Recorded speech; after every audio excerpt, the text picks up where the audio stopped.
Hi viewers, welcome to our channel. ప్రస్తుతం మనతో పాటు దాము బాలాజీ గారు సీనియర్ జర్నలిస్ట్ ఉన్నారు. వారితో ఒకసారి మాట్లాడదాం. సార్ నమస్కారం సార్. నమస్తే. సార్, కొండా సురేఖ గారు నాగార్జున గారు ఫ్యామిలీ పైన చేసిన కామెంట్స్ చేశారు కదా. అయితే ఇది కేవలం ప్లాన్డ్గా చేశారు. దీని వెనకాల రేవంత్ గారు ఉన్నారు. రేవంత్ రెడ్డి గారే వ్యూహాత్మకంగా వ్యవహరించి కొండా సురేఖ గారితో నాగార్జున గారిని టార్గెట్ చేయించారని కూడా అంటున్నారు. మరి రేవంత్ రెడ్డి గారు ఎందుకు పగబట్టారు నాగార్జున గారి పైన అంటే ఆయన జగన్ గారికి ప్రోగా ఉన్నారు. సో ఆయన గురువు గారు టీడీపీ మన చంద్రబాబు నాయుడు గారిని కాస్త సపోర్ట్ చేయడానికి ఇటువంటి వ్యూహాత్మకంగా వెళ్తున్నారని చెప్పేసి కూడా అంటున్నారు సార్. మరి ఈ యాంగిల్ కనిపిస్తుంది అంటారా సార్? ఖచ్చితంగా కనిపిస్తుంది. ఎందుకంటే కొండా సురేఖ ఇప్పటివరకు ఎవరూ చేయని అతి దారుణమైన కామెంట్స్ చేసింది. ఎందుకంటే ఒక నాగార్జున తర్వాత నాగ చైతన్య ఇద్దరూ కలిసి సమంతను కేటీఆర్ దగ్గరికి ఇలా పడుకోమన్నారు, కేటీఆర్ పంపించమన్నాడు. వీళ్ళిద్దరు కూడా ప్రెజర్ చేశారు. ఆ ప్రెజర్కి తట్టుకోలేక అమ్మాయి విడాకులు ఇచ్చేసింది అనేది ఆమె మాట్లాడింది. సో ఇది అత్యంత దారుణమైంది. ఏ రకమంగా సమర్థనీయం కాదు. అది అందరూ ఖండిస్తున్నారు. ఇప్పటివరకు సినిమా ఇండస్ట్రీ నుంచి చిరంజీవి కావచ్చు, జూనియర్ ఎన్టీఆర్ కావచ్చు, ఫస్ట్ అయితే ప్రకాష్ రాజ్ స్పందించాడు. ఇమ్మీడియట్గా దీనికి సిగ్గుందా అన్నట్టుగా ఆయన మాట్లాడాడు. దాని తర్వాత జూనియర్ ఎన్టీఆర్ హీరోలలో జూనియర్ ఎన్టీఆర్ ఫస్ట్ స్పందించాడు. ఆ తర్వాత ఇంకా నాని, చిరంజీవి, రామ్ గోపాల్ వర్మ, ప్రభాసు, రామ్ చరణ్, మహేష్ బాబు, తర్వాత రోజా, అల్లు అర్జున్, మంచు విష్ణు, వీళ్ళందరూ కూడా స్పందించారు. అట్లాగే దీంట్లో ఇన్వాల్వ్ అయిన అంటే ఆమె ఎవరినైతే అనిందో నాగార్జున ఫ్యామిలీ. నాగార్జున ఇమ్మీడియట్గానే ట్వీట్ చేశాడు. వాళ్ళ భార్య అమల మామూలుగా ఆమె పబ్లిక్ దీంట్లోకి రాదమ్మా, ఆమె పని ఏదో ఆమె చేసుకుంటూ వెళ్తూ ఉంటుంది. ఆమె స్పందించింది. నాగ చైతన్య, అఖిల్ కూడా ఎప్పుడు పబ్లిక్ దీంట్లోకి రాడు. ఆ అబ్బాయి కూడా చాలా సీరియస్గా స్పందించాడు. అట్లాగే సమంత కూడా చాలా హుందాగా, చాలా అంటే ఆమె మామూలుగా అయితే ఎవరైనా సీరియస్గా అవుతారు, కానీ ఆమె చాలా హుందాగా ఎక్కడ సహనం కోల్పోకుండా చాలా వెల్ బ్యాలెన్స్డ్గా ఆమె ట్వీట్ చేసింది. అట్లాగే రకుల్ ప్రీత్ సింగ్, ఆమె కూడా అంతే బ్యాలెన్స్డ్గా మాట్లాడింది. ఇక విజయ్ దేవరకొండ కూడా ఖండించాడు. మన ఇంకెవరు, స్మితా సబర్వాల్, ఆమె మామూలుగా అయితే ఆమె ఏమి కింద పనిచేసే ఆమె కదా, ఈమె మంత్రి అనుకుంటే ఆమె ఐఏఎస్ ఆఫీసర్ అయినా ఆమె భయపడకుండా ఈ ఇష్యూలో మాట్లాడడం అనేది స్మితా సబర్వాల్ని కూడా మెచ్చుకోవాలి ఖచ్చితంగా. ఆమె కూడా ధైర్యంగా ఖండించింది. ఇలాగా ఇంకా రాజకీయ నాయకులు అయితే ఖండించారు. సినిమా ఇండస్ట్రీ ఈ స్థాయిలో ఏకమై ఖండించింది ఈ మధ్యకాలంలో లేదు. రెండవది, అందరి ఖండనలో కూడా ఒకటి కామన్ థ్రెడ్ కనబడుతుంది. అదేంటంటే ఇండస్ట్రీ జోలికి వస్తే మేము సహించము అనేది కూడా మాట్లాడారు. అంటే ఇది నాగార్జున పర్సనల్ ఇష్యూ కాకుండా ఇండస్ట్రీ యాంగిల్లో కూడా వీళ్ళు తీసుకున్నారు. వీళ్ళు ఇండస్ట్రీ యాంగిల్లో తీసుకోవడానికి కూడా ఇదొకటే ఇష్యూ కాదు. గత కొంతకాలంగా వాళ్ళు హర్ట్ అవుతున్నారు. జగన్ పీరియడ్లో నుంచి జగన్ కూడా ఇండస్ట్రీని తను గెలిచినప్పుడు ఎవరు సపోర్ట్ చేయలేదు, మొత్తం ఇండస్ట్రీ అంతా చంద్రబాబు వైపు ఉంది, వీళ్ళకి కొంత జలక్కివ్వాలి అనేది జగన్ కూడా అనుకొని కావాలనే టికెట్ రేట్లని పెంచుకోవడానికి పర్మిషన్ లేకుండా, స్పెషల్ షోలు వేయడానికి పర్మిషన్ లేకుండా ఇలాగ వేధించాడు. సో దాని తర్వాత వీళ్ళు వెళ్ళారు, అతని ఈగో సాటిస్ఫై అయింది, మొత్తానికి సమస్య పరిష్కారం అయింది. అక్కడి నుంచి కూడా ఇండస్ట్రీ కొంత హర్ట్ అవుతూ వస్తున్నారు. గతంలో కేసీఆర్ ఎప్పుడు వీళ్ళని సీరియస్గా పట్టించుకోలేదు, వదిలేశాడు. మంత్రులు కేటీఆర్ వాళ్ళు చూసుకుంటున్నారు. ఆయన మంత్రి తలసాని శ్రీనివాస్ యాదవ్, ఆయన మంచి ఫ్రెండ్లీగా ఉంటాడు. ఆయన బినామీ కూడా, అంటే ఆయన ఇండైరెక్ట్గా కొన్ని సినిమాలకు ప్రొడ్యూసర్ కూడా అని చెప్తారు ఇండస్ట్రీలో. ఏదేమైనా అలాగా అమికబుల్గా నడిచింది. పెద్ద ఇండస్ట్రీలో ఏమి వ్యతిరేకత, గవర్నమెంట్కి ఇక్కడ ఇండస్ట్రీకి ఎప్పుడు ప్రాబ్లమ్స్ రాలేదు. అక్కడ కూడా జగన్ కొంత తీసుకొచ్చాడు, కానీ తర్వాత జగన్ కూడా వదిలేశాడు, ఏవో కొన్ని రూల్స్ పెట్టాడు, అయిపోయింది. కానీ రేవంత్ రెడ్డి డే 1 నుంచి కూడా సినిమా ఇండస్ట్రీని టార్గెట్ చేసినట్టుగా మనకు కనబడుతుంది. ఫస్ట్ ఏమో గద్దర్ అవార్డ్స్ అన్నాడు. గద్దర్ అవార్డ్స్ అనౌన్స్ చేసే ముందు కనీసం కొంతమంది సినిమా వాళ్ళతో మాట్లాడడం ఇవేవి చేయలేదు ఆయన.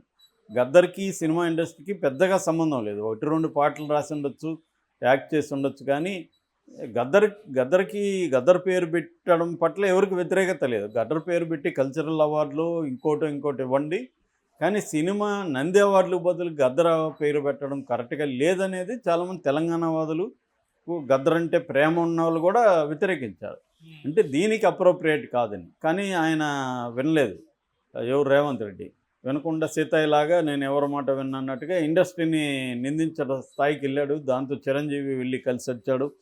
ఆ తర్వాత డ్రగ్స్ విషయంలో కూడా ఒక వార్నింగ్ లాంటిది ఇచ్చాడు. డ్రగ్స్ మీద కూడా మీరు ఒక డిస్క్లైమర్ లాగా వేయకపోతే మీ నేను అంతు చూస్తానన్నట్టుగా బెదిరించాడు.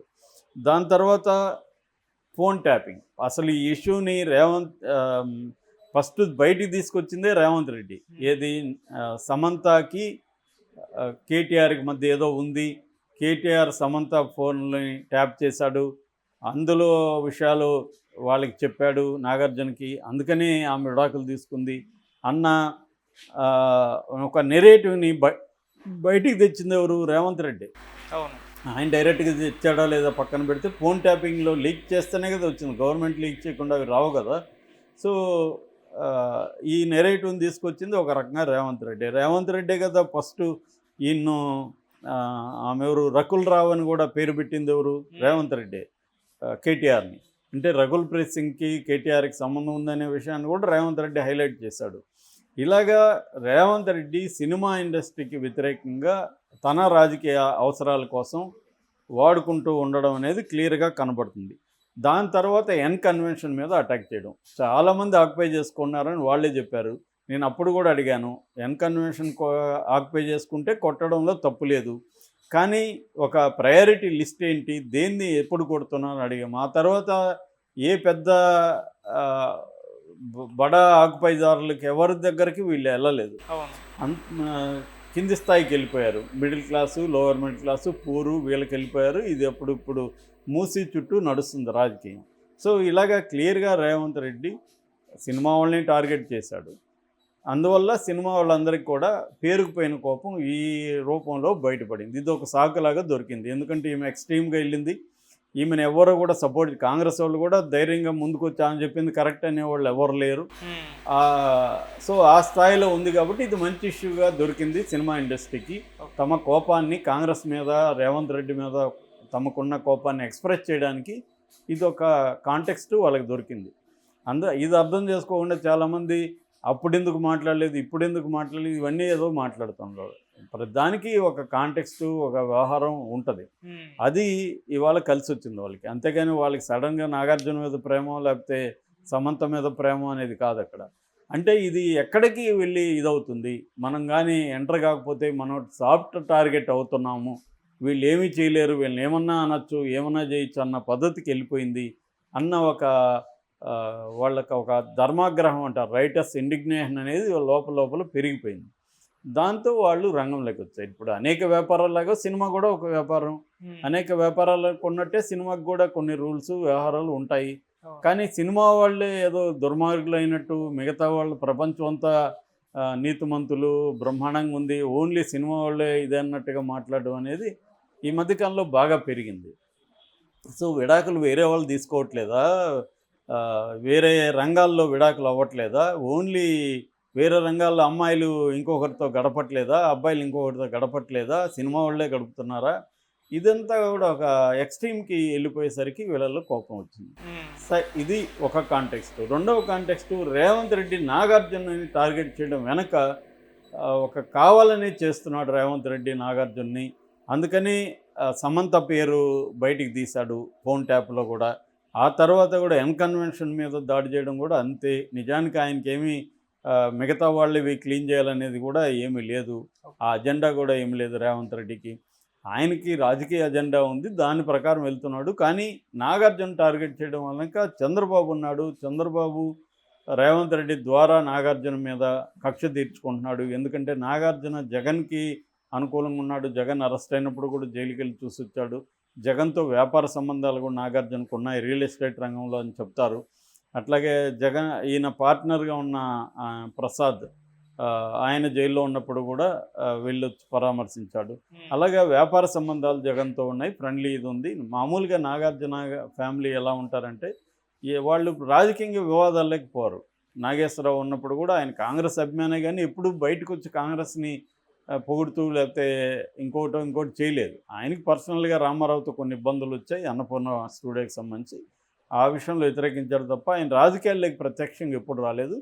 నాగార్జున కూడా ఏ ప్రభుత్వం ఉన్నా వాళ్ళతో మంచిగా ఉన్నాడు తప్ప ఎప్పుడు కూడా ప్రభుత్వాలకు వ్యతిరేకంగా ఆయన మాట్లాడే ఆ, ఒక నోటికొచ్చినట్టు మాట్లాడే టైపు నాగార్జున కాదు. ఎవరి మీద ఆయన వ్యతిరేకంగా కామెంట్లు చేసే టైప్ కూడా కాదు. ఆయన ఏదో ఆయన పద్ధతిలో ఆయన వెళ్తుంటాడు తప్ప ఆయన ఎక్కడ వివాదాస్పదంగా ఏ బిహేవియర్ నాగార్జునలో ఉండదు. అలాంటిది ఈ- అతన్ని ఈ స్థాయిలో టార్గెట్ చేయాల్సిన అవసరం ఉంది అతని ఫ్యామిలీని. ఈమె కావాలనో ఎమోషనల్గా మాట్లాడిందంటే కూడా అబద్ధం. ఒకవేళ మాట్లాడి సారీ చెప్పింది అనుకుంటే, సారీ కూడా చెప్పలేదు, నా వాక్యాలని అది కూడా సమంతకు సంబంధించే, నాగార్జునకు సంబంధించి కాదు, సమంతకు సంబంధించి నా వాక్యాలను వెనక్కి తీసుకుంటున్నాను అనింది.